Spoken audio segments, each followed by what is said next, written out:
Video मैंने अभी अभी आज की जो मार्केट क्लोज हुई है लाइव उसके बाद ही रिकॉर्ड किया है, क्योंकि इस वीडियो में मुझे कुछ बताना था आपको। लाइव जो मैं पोस्ट एनालिसिस की वीडियो मैंने बनाई थी उसी के रिगार्डिंग मैं आपको बता रहा हूँ आज कि आज आप इस चीज़ में क्या क्या नोटिस कर सकते थे। जो आज मार्केट हुई है उसमें कहाँ कहाँ हमारे ट्रेड बन रहे थे। This is what we are going to talk about in this video. उससे पहले बात कर लेते हैं कि मार्केट इतना फॉल हो क्यों रही है एक्चुअली, ये बियरिश मूवमेंट हो क्यों रहा है। सो इसका इंडिया से कोई लेना देना नहीं है। इट्स जस्ट दैट कि वो मार्केट की आदत है कि दुनिया में कुछ भी कहीं पे भी कुछ भी हो रहा हो, मार्केट को उसका रिएक्शन देने ही देना है। Just like that Nifty bank Nifty अपनी सारे इंडेक्स, अपनी सारी मार्केट, इनफैक्ट हर चीज़ आज रेड है, क्योंकि इसराइल और ईरान में बहुत ज़्यादा टेंशन बढ़ गई है। और हो सकता है ईरान अगले 24 घंटे में इसराइल पे फुल ऑन वॉर जैसा अटैक कर दे। सो इन टेंशंस के कारण, और फिर यूएस भी कई हद तक इन्वॉल्व हो रहा है इन चीज़ों में। सो ये जो ग्लोबल टेंशंस हैं, जहाँ पे यूएस इन्वॉल्व हो जाता है वहाँ पे मार्केट ज़्यादा सेंसिटिव हो जाता है। So there are a lot of uncertainties, उसके कारण मार्केट ये रिएक्शन दे रही है कि एक एक दिन में 3-3% पीछे जा रहा है। That's why all time high से इतना लो गिरा है। अब ये जो ऐसे दिन होते हैं, ऐसा टाइम होता है निफ्टी में, यहाँ पे आपको रियलाइज़ होगा कि पोजिशनल ट्रेड लेना कितना रिस्की है निफ्टी बैंक निफ्टी में। आप जो कहते हैं कि हम आज ख़रीदा है कल बेचेंगे या अगले दिन बेचेंगे उससे। सो आप अगर ऐसे पोजिशनल ट्रेड लेते हैं ना कि इंट्राडे, तो पोजिशनल ट्रेड्स यहाँ पे इसलिए इतने रिस्की हो जाते हैं निफ्टी बैंक निफ्टी में स्पेशली, क्योंकि ये usually gap up gap down ऐसे खुलते ही रहते हैं अनटिल एंड अनलेस आप एकदम श्योर हो कि हाँ आपकी साइड ही मार्केट जाएगी। अगर आपने यहाँ से सेल किया था तो you must be happy, but अगर आपने बाय कर रखा था तो फिर आप काफ़ी डाउन। अगर आप ऑप्शंस में हो तो आप ये मानो कि आपकी 95% वैल्यू आज गई है, तो 95% वैल्यू चले जाना that is a big loss. तो ऐसे ऑप्शंस में यही होता है, इसलिए कहते हैं कि ऑप्शंस इतने रिस्की क्यों हैं। अगर आपको नॉलेज नहीं है, आपको हर चीज़ का ध्यान रखना पड़ता है यहाँ पे, ग्लोबल फैक्टर्स एंड एवरीथिंग, क्या हो सकता है क्या नहीं हो सकता, हर चीज़ का ध्यान रखते हुए ट्रेड लेना चाहिए, तभी आप पोजीशन में बैठो। स्पेशली अगर आपने ऑप्शंस ले रखे हैं तो फ्यूचर में आप फिर भी उसको रोल ओवर या कैरी फॉरवर्ड करके समझ जाओगे, eventually market will go up. So that is a different thing there in future. But अगर आप ऑप्शंस में हो तो यहाँ पे एकदम अलग कहानी है। अगर आपकी वीकली एक्सपायरी है तो आपने अपना 95% कैपिटल जो भी लगाया था, you have lost it already in one day. So be careful about these trades. Anyways let's move on to our topic, जो हमारा आज का टॉपिक है कि हम आज यहाँ पे क्या क्या दिखा था और वो मैं एनालाइज करना चाहता हूँ, वो मैं आपको बताना चाहता हूँ कि जो मैंने आज नोटिस किया है इसमें।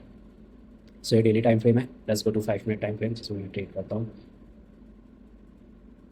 तो ये थी आज की मार्केट। अब मैं आपको कुछ इसमें नहीं बताऊंगा क्योंकि सीपीआर वीपीआर सब ऊपर रह चुका है, वो लेवल है ही नहीं, गैप डाउन इतना ज़्यादा खुला है। सो अगर आप साफ साफ इसमें देखोगे आपको दो चीज़ें बहुत अच्छी दिखेंगी, एंड देयर यू गो, आपके दो ट्रेड इजीली यहाँ पे बन सकते थे बहुत ही अच्छे। क्योंकि बियरिश मोमेंटम था मार्केट का, तो वी विल चूज़ की बियरिश साइड ही हम कोई ट्रेड लें, और हमें बियरिश साइड ही ट्रेड मिला। पहला ट्रेड था मार्केट का आज का टॉप, ठीक है, और दूसरा दो जोन में अभी मार्क कर रहा हूँ। So these are 2 points that I have marked. अब मैं इनका लॉजिक बताता हूँ आपको कि मैंने ये मार्क क्यों करे। ये मैं आपको मार्केट के बाद मार्क करके नहीं दिखा रहा हूँ, क्योंकि अब मुझे सारी मार्केट दिख रही है, इसलिए ये मैंने सुबह ही मार्क कर लिए थे 1 घंटे की मार्केट के बाद ही। इसका लॉजिक ये है कि ये मेरा गैप गैप डाउन का था। तो यहाँ पे ये पूरा गैप है, यहाँ से लेकर और यहाँ तक ये गैप था जहाँ पे मार्केट खुली। जितना उसने ऊपर टच किया ठीक है, वहाँ पे उसने गैप क्रिएट कर दिया। अब मैंने यहाँ पे इसको मार्क कर दिया था पहली कैंडल के बाद ही। अब मैं देखूंगा कि ये गैप कब फिल होता है, कब वापस यहाँ पे मार्केट आती है। एंड देन वो नीचे गई और फिर यहाँ पर वापस आई, और यहीं से एग्जैक्ट पॉइंट से रिजेक्शन लेके वापस नीचे गई है। ऑल्दो मैंने यहाँ पे एंट्री नहीं ली, बट मैं सिर्फ आपको बता रहा हूँ ये कि ये गैप के कारण यहाँ पे वापस से रिजेक्शन आया। मार्केट यहाँ से सिर्फ दो ही मूव ले सकती थी, या तो मार्केट ऊपर जाती, इस गैप को फिल करती, फिर वो स्लो एंड स्टडी ऊपर चली जाती। तो मार्केट में कुछ अच्छी न्यूज़ आई ही नहीं, इसलिए ये हुआ नहीं। मार्केट में सिर्फ नेगेटिव न्यूज़ ही चल रही थी आज, इसलिए यहाँ से रिजेक्शन लेके वापस नीचे आ गई।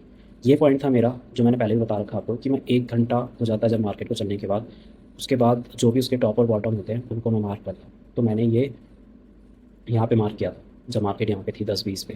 देन मैंने इसको मार्क किया। अब मैं इसका वेट कर रहा था कि ये इसको कब ब्रेक करेगा, and then I will hit.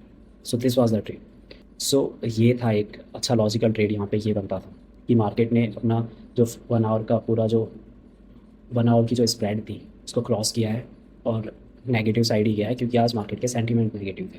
तो एक तो ट्रेंड के साथ भी आपने ट्रेड लिया है, और अच्छा खासा आपको रिटर्न भी मिला है। सो this was the logic of this line. ये लाइन ऐसे ही नहीं है कि मैंने अब खींची है, ये लाइन 1 घंटे बाद ही खींच गई थी, 10:15 10:30 के आसपास। एक और चीज़ समझाता हूँ आपको इसी वीडियो से, जो हमने कंसेप्ट पहले कवर कर रखा है, जो कि हमारा था रैपिड मूव और crawling move.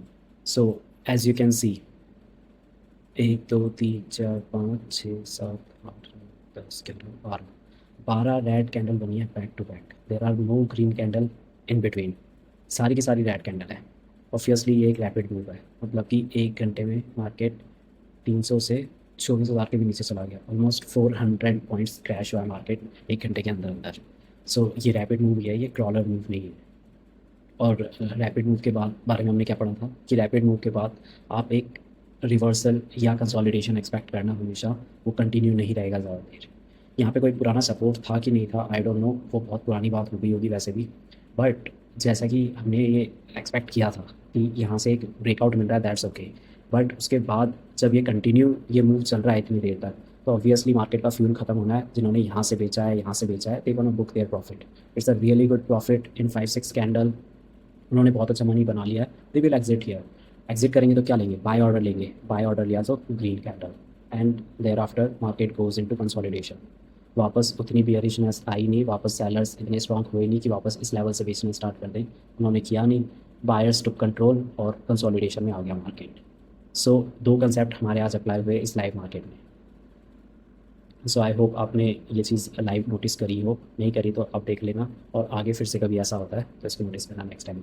So this is what I wanted to show you from this video, कि जब ऐसे इतने रैपिड, इतने वॉलेटाइल दिन होते हैं, तब भी अगर आप लॉजिकल और अपने रूल्स के हिसाब से ट्रेड करो तो मोस्ट प्रोबेबली आपको ट्रेड मिल जाते हैं। आपको ऐसे हाथ पैर मारने की ज़रूरत नहीं है कि यार 3% गिर गया, मैंने अभी तक इसका फ़ायदा क्यों नहीं उठाया। Don't think about that ever. अगर आपके रूल्स के हिसाब से ट्रेडिंग हो रही है तभी वहाँ पे ट्रेड करो, अदरवाइज ट्रेड मत करो।